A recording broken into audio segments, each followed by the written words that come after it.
साथियों, मणिपुर में जो चल रहा है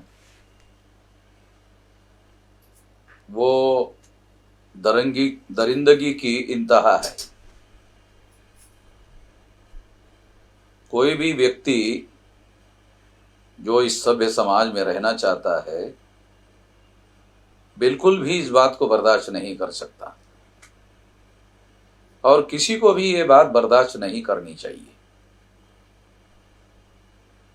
टीवी पर वहां के मुख्यमंत्री ने यह बयान दिया। एक पत्रकार जब उनको पूछ रहे थे तो बोल रहे थे कि ऐसी तो सैकड़ों घटनाएं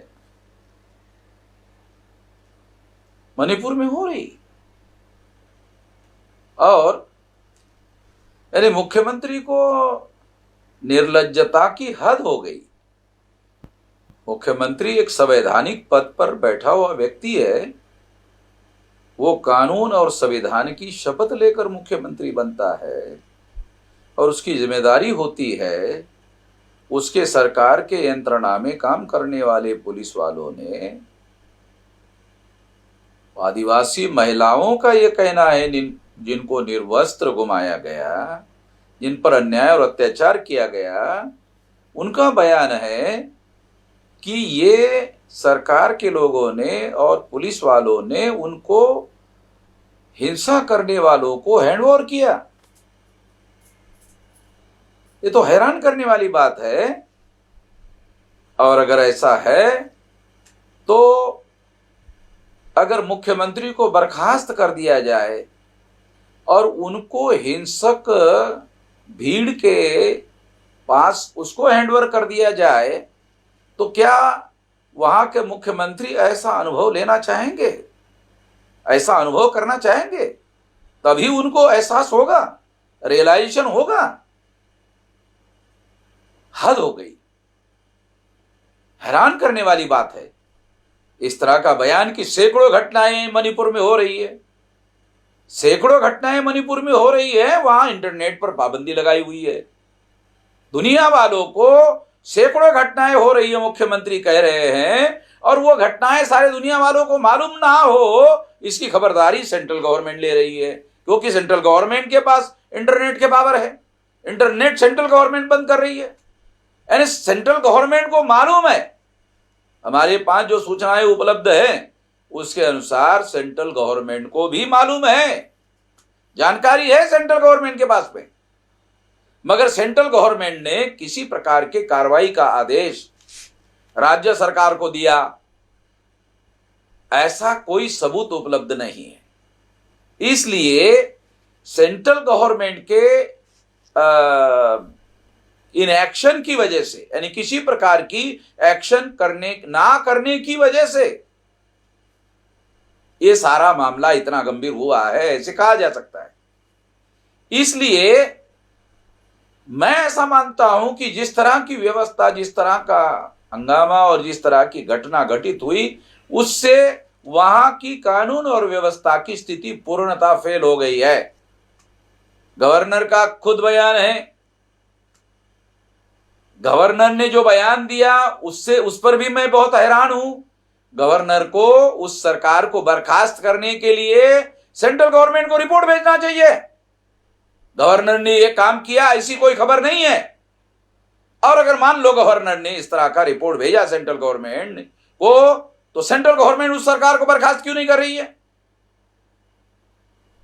सेंट्रल गवर्नमेंट वहां पर आदिवासियों में और मैतेई समुदायों में झगड़ा लगाने के राजनीतिक मकसद के काम में लगी हुई है।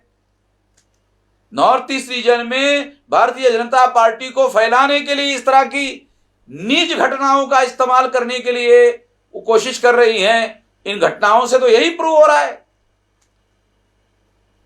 इस तरह की नीचता का प्रदर्शन सेंट्रल गवर्नमेंट भी कर रही है। ये नाकाबिले बर्दाश्त है, इसको बिल्कुल भी बर्दाश्त नहीं किया जा सकता। इसलिए हमने पहले ही भारत सरकार ने जो कॉमन सिविल कोड का मुद्दा उठाया था, जिसकी वजह से आदिवासियों के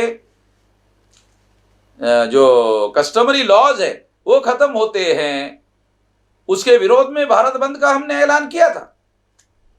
तो उसका तीसरा चरण 27 जुलाई को है, और 27 जुलाई को जब है तो 27 जुलाई को मैं सारे देश भर के कार्यकर्ताओं को आदेश निर्देश देता हूं कि वो प्रदर्शन रैलियों में इस मुद्दे को शामिल करे। भारत बंद में तो वो शामिल ही है, प्रदर्शन रैलियों में इस मुद्दे को शामिल करे, और शामिल करके जिला लेवल पर सारे देश में 31 स्टेट में ये प्रदर्शन रैलियां किया जाए, कमिश्नरी लेवल पर किया जाए, डिस्ट्रिक्ट लेवल पर किया जाए, तहसील लेवल पर किया जाए, ब्लॉक लेवल पर किया जाए, ग्राम पंचायत लेवल पर किया जाए। सारे देश के कार्यकर्ताओं को मैं आदेश निर्देश देता हूं कि जहां जहां भी हम लोग संगठित रूप से काम कर रहे हैं वहां वहां संगठित होकर प्रदर्शन रैलियां प्रोटेस्ट करने के लिए, विरोध करने के लिए पूरी ताकत लगाकर बड़े पैमाने पर इसको किया जाए। हम सारे देश भर में सोशल मीडिया में इसका कैंपेन शुरू कर रहे हैं, उसके साथ साथ सारे देश भर में इससे संबंधित पर्चे निकाल रहे हैं। ये पर्चे सोशल मीडिया में वायरल किए जाएंगे।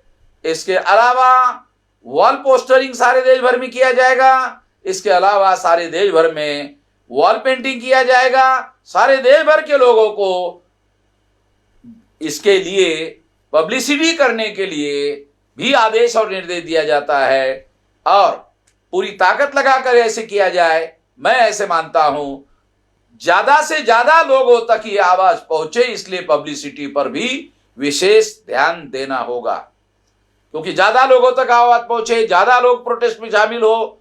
अगर ये हमारा मकसद है तो निश्चित रूप से पब्लिसिटी पर भी हमारे कार्यकर्ताओं को ज्यादा से ज्यादा ध्यान देना होगा।